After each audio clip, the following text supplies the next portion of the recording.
बिस्मिल्लाहिर्रहमानिर्रहीम। अस्सलाम वालेकुम अज़ीज़ तलबा। जैसा कि आप जानते हैं, गुज़िश्ता 2 लेक्चर्स के अंदर हमने इंडस्ट्रियल केमिस्ट्री के हवाले से चंद बातें सीखी थी। पहले लेक्चर के अंदर हमने इंडस्ट्रियल केमिस्ट्री के इम्पोर्टेंस और फिर पाकिस्तान में मौजूद केमिकल इंडस्ट्रीज़ के लोकली अवेलेबल रॉ मटेरियल्स के हवाले से बात की थी। फिर हमने इसी को पाकिस्तान के जीडीपी और पाकिस्तान की इकोनॉमी के साथ लिंक कर कर इनकी इम्पोर्टेंस और अहमियत को समझा था। दूसरे नंबर पर हमने पाकिस्तान में मुख्तलिफ केमिकल इंडस्ट्रीज में रन किए जाने वाले डिफरेंट प्रोसेसेस, जो केमिकल प्रोसेसेस हैं, उनके बारे में हमने पढ़ा था।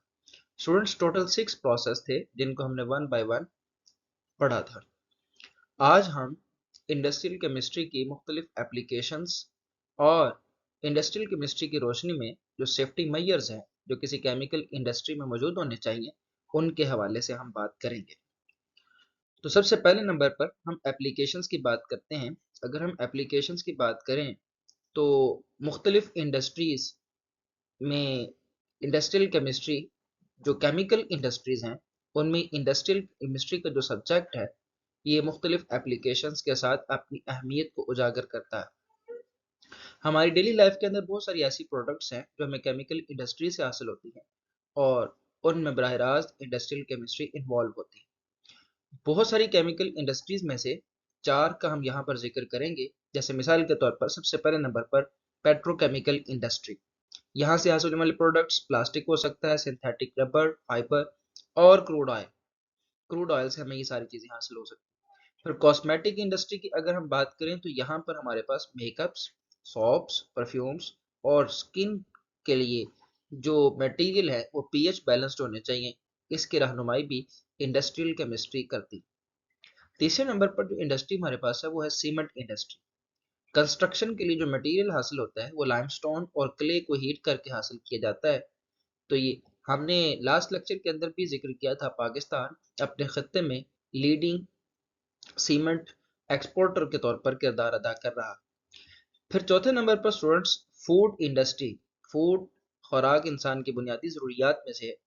तो केमिकल इंडस्ट्री यहाँ पर एडिटिव्स, प्रिजर्वेटिव्स और फूड प्रोसेसिंग केमिकल्स बनाने में हमारी मदद करती है। तो स्टूडेंट्स, ये वो 4 केमिकल इंडस्ट्रीज हैं जिनको हम आगे चलकर वन बाय वन थोड़ी डिटेल के साथ देखेंगे।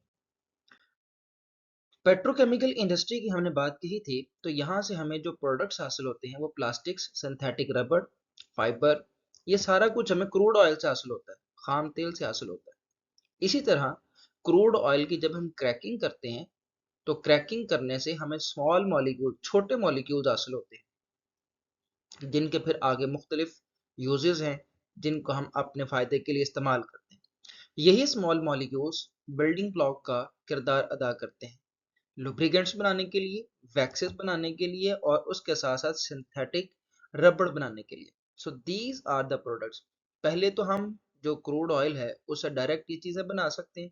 फिर क्रूड ऑयल की क्रैकिंग से जो छोटे मॉलिक्यूल्स बनते हैं वो हमारे लिए एक बिल्डिंग ब्लॉक का किरदार अदा करते हैं, लुब्रिकेंट्स बनाने के लिए, वैक्सेस बनाने के लिए और सिंथेटिक रबड़ बनाने के लिए।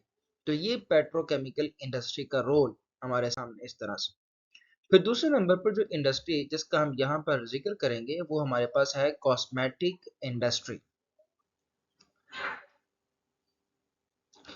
दूसरे नंबर पर जो इंडस्ट्री हमारे पास है वो है कॉस्मेटिक इंडस्ट्री। यहाँ से हासिल होने वाले जो हमारे पास प्रोडक्ट्स हैं, यहाँ से कुछ इंग्रेडिएंट्स क्रिएट किए जाते हैं जो कि मेकअप में इस्तेमाल हो सकते हैं, साबुन बनाने के लिए इस्तेमाल हो सकते हैं और परफ्यूम्स का जो है वो हिस्सा हो सकता है। So these ingredients are created, these ingredients are produced in cosmetic industry। फिर अगर हम देखें तो कुछ सर्फेक्टेंट्स, सोप बनाने के लिए, साबुन बनाने के लिए जो सर्फेक्टेंट चाहिए होता है, आप सर्फेक्टेंट को आसान लफ्जों में ये समझिए कि ये वो केमिकल होता है जो साबुन को, सोप को पानी में मिक्स करने या पानी के साथ मिलकर झाग बनाने के लिए जो एक केमिकल यूज होता है उसको हम सर्फेक्टेंट कहते हैं। इसी तरह जो क्रीम्स होती हैं इनको स्मूथ रखने के लिए हम एमल्सिफायर्स का इस्तेमाल करते हैं। स्टूडेंट्स, एमल्सिफायर एक ऐसा सब्सटेंस होता है जो दो इमिसिबल ऐसी चीजें जो आपस में डिसॉल्व नहीं हो सकती, उनको आपस में कंबाइन करने के लिए, उनको आपस में जोड़े रखने के लिए और एक स्मूथ क्रीम बनाने के लिए ये एमल्सिफायर अपना किरदार अदा। इसी तरह प्रिजर्वेटिव्स जो बैक्टीरिया की ग्रोथ को प्रिवेंट करते हैं और खुराक को लंबे अरसे तक महफूज करने में हमारी मदद करते हैं। So these all are created, these all are produced in cosmetic industry.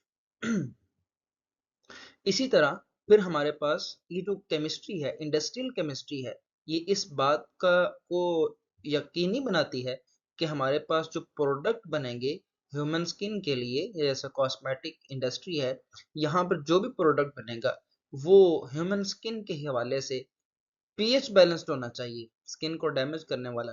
सो ये जो सारा नॉलेज है ये इंडस्ट्रियल केमिस्ट्री की वजह से है।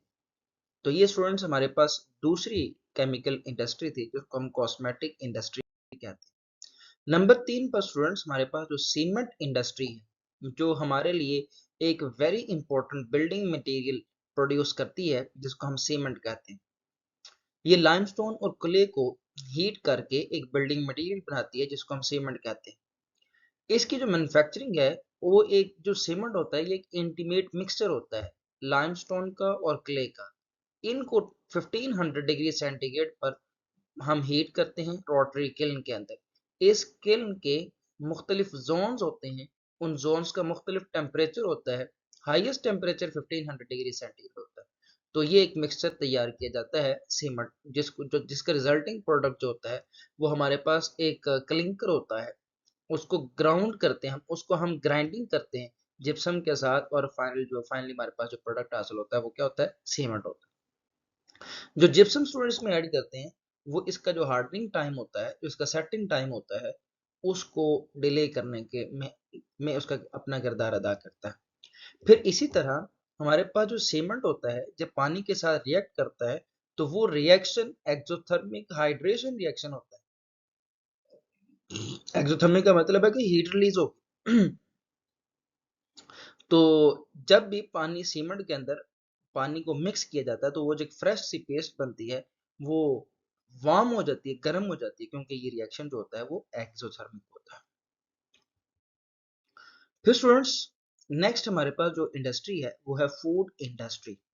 फूड इंडस्ट्री में हमारे पास जो प्रोडक्ट्स हासिल होते हैं उनमें सबसे पहले नंबर पर फूड एडिटिव्स, जो खाने के अंदर कुछ वैल्यू ऐड करने वाले सब्सटेंसेस होते हैं उनको फूड एडिटिव्स कहा जाता है। जैसे मिसाल के तौर पर प्रिजर्वेटिव हो सकते हैं, वो फूड को प्रोसेस करने वाले केमिकल्स हो सकते हैं, खुराक को लंबे अरसे तक महफूज करने के लिए, और खुराक को जायका देने के लिए भी फूड एडिटिव, खुराक को कलर देने के लिए भी फूड एडिटिव्स का इस्तेमाल किया जा सकता है। फूड कलर होते हैं फूड के टेस्ट को इन्हांस करने के लिए, वो जो फ्लेवरिंग सब्सटेंसेस होते हैं वो भी हम ऐड कर, तो ये फूड एडिटिव्स का हिस्सा।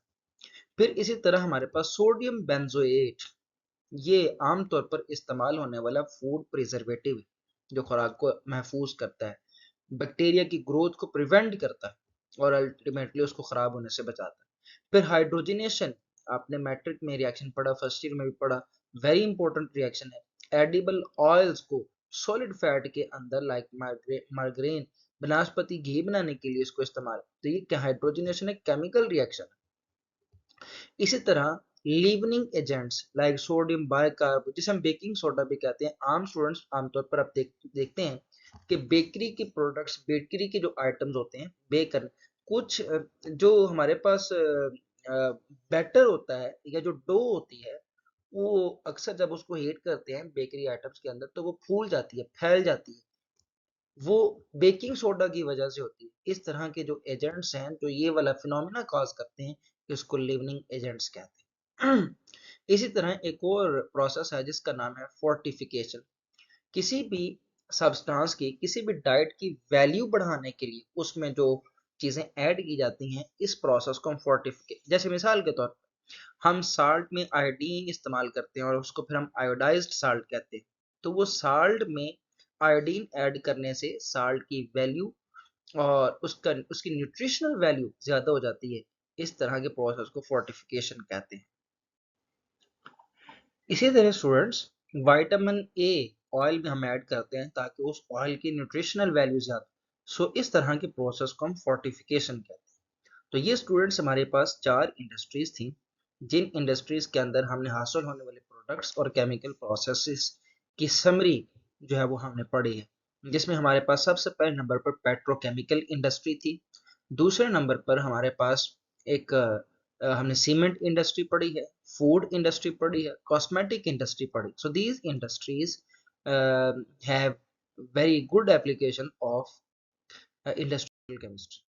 इसी तरह हम आगे सेफ्टी मेजर्स के हवाले से बात करते हैं कि किस तरह इंडस्ट्रियल केमिस्ट्री हमें सेफ्टी मेजर्स के बारे में और प्रिकॉशंस, एहतियाती तदाबीर के हवाले से हमें गाइड करती है। तो स्टूडेंट्स, केमिकल्स के साथ डील करते हुए हमें जो एहतियाती तदाबीर हैं उनको बड़ी सख्ती के साथ किसी भी केमिकल इंडस्ट्री के अंदर इन सेफ्टी मेजर्स, इन एहतियाती तदाबीर पर अमल करना इंतहाई ज़रूरी है। जैसे मिसाल के तौर पर सबसे पहली जो चीज़ अगर सेफ्टी मेजर्स के अंदर हम देखें तो वो है पर्सनल प्रोटेक्टिव इक्विपमेंट। इसको शॉर्ट फॉर्म के अंदर पीपीई भी बोला जाता है। तो जो पर्सनल प्रोटेक्टिव इक्विपमेंट है इनके अंदर क्या चीज़ हो सकती है? ये ग्लव्स हो सकते हैं स्टूडेंट्स हैंड्स को कवर करने के लिए, गॉगल्स हो सकते हैं अपनी आंखों की हिफाजत के लिए, हेलमेट हो सकता है, लैब कोट्स और प्रोटेक्टिव शूज होते हैं ताकि किसी भी इंजरी से, केमिकल की वजह से, हीट की वजह से या फिर हार्मफुल फ्यूम्स की वजह से कोई भी इंजरी जो है वो हम उसकी हिफाजत कर सकें, बचाव कर सकें। फिर इसी तरह हमारे पास जो नेक्स्ट सेफ्टी मेजर आता है वो ये है कि प्रॉपर लेबलिंग एंड स्टोरेज। जो केमिकल्स हैं उनकी प्रॉपर लेबलिंग होनी चाहिए ताकि लेबल से हम पहचान सकें कि ये जो केमिकल है ये खतरनाक है, ये हमें नुकसान पहुंचा सकता है, क्या ये इंजरी कॉज कर सकता है या नहीं। और फिर उनकी स्टोरेज भी प्रॉपर होनी चाहिए। कहते हैं प्रॉपरली लेबल्ड होने चाहिए, इनको प्रॉपरली हैंडल करना चाहिए और स्टोर भी इनकी स्टोरेज जो है वो भी इनकी प्रॉपर। जैसे मिसाल के तौर पर कुछ लिक्विड्स या कुछ केमिकल्स ऐसे होते हैं जो कि फ्लेमेबल होते हैं, टॉक्सिक होते हैं, जहरीले होते हैं, क्रोसिव होते हैं, स्किन पर चुभन पैदा करते हैं, स्किन को जलाने की सलाहियत रखते हैं। kept in suitable separate containers to prevent leaks or dangerous reactions। ये इन सारी चीज़ों से हिफाजत के लिए बेहतरीन तरीका ये है कि उनकी लेबलिंग प्रॉपर होनी चाहिए, हैंडलिंग प्रॉपर होनी चाहिए और उनको स्टोरेज वो भी प्रॉपर एक हिस्सा मैकेनिज्म होना चाहिए। एमरजेंसी पैरामीटर्स जो एमरजेंसी की प्रिपेयर्डनेस है उसके हवाले से तैयारी वो भी पहले से प्लान होनी चाहिए। क्लियर प्लान्स होने चाहिए कि आग लगने की सूरत में क्या करना है, क्या प्रोटोकॉल्स है जिनको फॉलो करना है। केमिकल स्पिल्स, कोई अगर केमिकल लीकेज हो गया है, कोई केमिकल की स्पिलेज कॉज होगी तो फिर क्या प्रोटोकॉल्स हमने जो है फॉलो करने। इसी तरह गैस लीक्स, अगर कोई गैस लीक होगी तो फिर हमने किन तदबीर पर अमल करना है। एक्सप्लोजन हुआ है, धमाका हुआ है, इमरजेंसी एग्जिट्स ये पहले से डिसाइडेड होने चाहिए। फायर एक्सटिंग्विशर्स, आग बुझाने वाले आलात मौजूद होने चाहिए।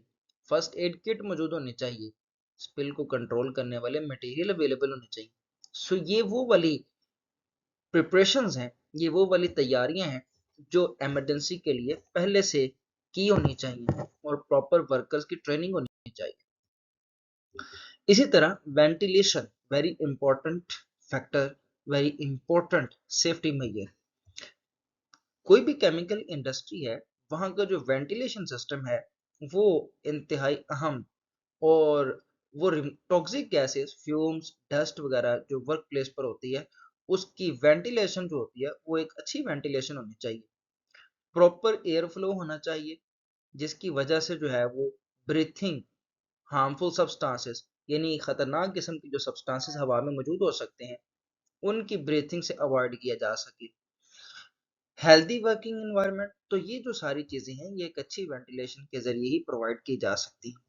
इसी तरह ट्रेनिंग एंड मेंटेनेंस, जो हमारे पास यहाँ पर वर्कर्स होते हैं केमिकल इंडस्ट्री के अंदर उनकी प्रॉपर सेफ्टी ट्रेनिंग होनी चाहिए कि वो किस तरह से हमने ख़तरनाक केमिकल्स को हैंडल करना है, इक्विपमेंट को किस तरह से ऑपरेट करना है। फिर रेगुलर इंस्पेक्शंस होने चाहिए, जो इंस्ट्रूमेंट्स हैं, जो सेफ्टी मेजर्स हैं, मशीन्स की, पाइपलाइंस की, जो स्टोरेज टैंक्स हैं, ये सारी वो चीज़ें हैं जिनकी जो है वो रेगुलर इंस्पेक्शन होनी चाहिए ताकि किसी भी खतरनाक सूरत हाल, किसी भी आफत का जो है वो सामना करने से बचा जा सके। स्टूडेंट्स, ये क्विक चेक है हमारे पास आपकी टेक्स्ट बुक पर 32.3। इसमें ये डिफरेंट क्वेश्चंस दिए गए हैं जो गुज़िश्ता 2 लेक्चर्स और आज वाले लेक्चर्स को मिलाकर आपने इसको इन तीनों लेक्चर्स की मदद से इस क्विक चेक को आपने सॉल्व करना है। इसकी आपने असाइनमेंट बनानी लिखनी है, और जब फिजिकल क्लासेस होंगी तो क्लास में आपकी ये असाइनमेंट चेक की जाएगी। इन डिफरेंट क्वेश्चंस के आंसर्स आप इन तीनों लेक्चर्स की मौजूदगी, इन तीनों लेक्चर्स की प्रिपरेशन के बाद इन क्वेश्चंस को आप तैयार भी करेंगे और लिखेंगे। इसी तरह जो हमारी असाइनमेंट एमसीक्यूज टाइप होती है वो भी आप लोगों के सामने यहाँ पर एमसीक्यूज आएंगे, स्टेटमेंट विद ऑप्शंस। आप वीडियो को पॉज कीजिएगा, लेक्चर जो आपने सुना है इसको टेक्स्ट बुक से रीड करने के बाद इन एमसीक्यूज को आप सॉल्व करके असाइनमेंट की शक्ल में फिजिकल क्लासेस में चेक करवाइएगा। पहले नंबर पर क्वेश्चन है जी, जो पहला ऑप्शन है, सॉरी पहला जो एमसीक्यूज है उसके स्टेटमेंट है कि हाइड्रेशन जो होती है ये किस प्रोडक्ट को प्रोड्यूस करने के लिए इस्तेमाल होती है। ये बेटे आपके पास ऑप्शंस हैं, इन ऑप्शंस के मुताबिक आप करेक्ट ऑप्शन को टिक करेंगे। इसी तरह आप बताएंगे कि विच इंडस्ट्री प्राइमरीली यूज फर्मेंटेशन, कौन सी इंडस्ट्री है जो फर्मेंटेशन का प्रोसेस जो है वो उसको यूज करती है। तो आप नीचे दिए गए ऑप्शंस में से आप टिक करेंगे। फिर नंबर 3 जो हमारे पास नेक्स्ट आगे जो जो हमारे पास एमसीक्यूज आएगा वो एमसीक्यूज नंबर 3 है, जिसके स्टेटमेंट हमारे पास कुछ यूं होगी। स्टेटमेंट के अंदर स्टूडेंट्स थर्ड एमसीक्यू की स्टेटमेंट है, इसमें कहता है कि इन अ केमिकल लेबोरेटरी जो फ्लेमेबल लिक्विड्स होते हैं उनको रखने का क्या तरीकाकार है। ये ऑप्शंस आपके सामने हैं, इन ऑप्शंस के मुताबिक आप करेक्ट आंसर को टिक करेंगे। Which precaution best reduces inhalation hazards, किस जो है वो सेफ्टी मेजर को इख्तियार करते हुए कौन सा जो पर्सनल प्रोटेक्टिव जो हमारे पास होती हैं, मेजर्स होती हैं, उन किस को इस्तेमाल करके हम ये अपना इनहेलेशन से, हैजर्ड्स इनहेलेशन से हम जो है वो बच सकते हैं। नंबर 5 पर हमारे पास जो personal safety equipment does not include, इसमें हमने बताना है कि कौन सा ऐसा जो इक्विपमेंट है जो पर्सनल सेफ्टी में शामिल नहीं होता। तो आपने स्टूडेंट्स इन क्वेश्चंस को अच्छे से जो है वो तैयार, पहले आप इस वीडियो लेक्चर को ध्यान से सुने, उसके बाद आप टेक्स्ट बुक से जो मटेरियल है उसको एक दफ़ा रीड कर लें, देन आप एमसीक्यू सॉल्व करें इंतहाई आसानी के साथ। आप इंशाल्लाह अज़ीज़ और बिल्कुल एक्यूरेट और ठीक आंसर जो है वो आप जो है वो कर सकेंगे। स्टूडेंट्स, हमारा ये चैप्टर यहाँ तक मुकम्मल हुआ। ये चैप्टर, इस चैप्टर के 3 लेक्चर्स मैंने आपके सामने रखे हैं जो हमने कंप्लीट किए हैं इंडस्ट्रियल केमिस्ट्री के हवाले से। तो यहाँ पर हमारा ये लेक्चर चैप्टर जो है ये कंप्लीट होता है। नेक्स्ट लेक्चर में हम इंशाल्लाह अज़ीज़ जो एक नया चैप्टर है जिसका टाइटल मटेरियल एंड एनर्जी के हवाले से है उसका हम आगाज करेंगे। तब तक के लिए अपना ख्याल रखिएगा। अल्लाह ताला हम सबका हामी नासिर हो। अस्सलामु अलैकुम वरहमतुल्लाह।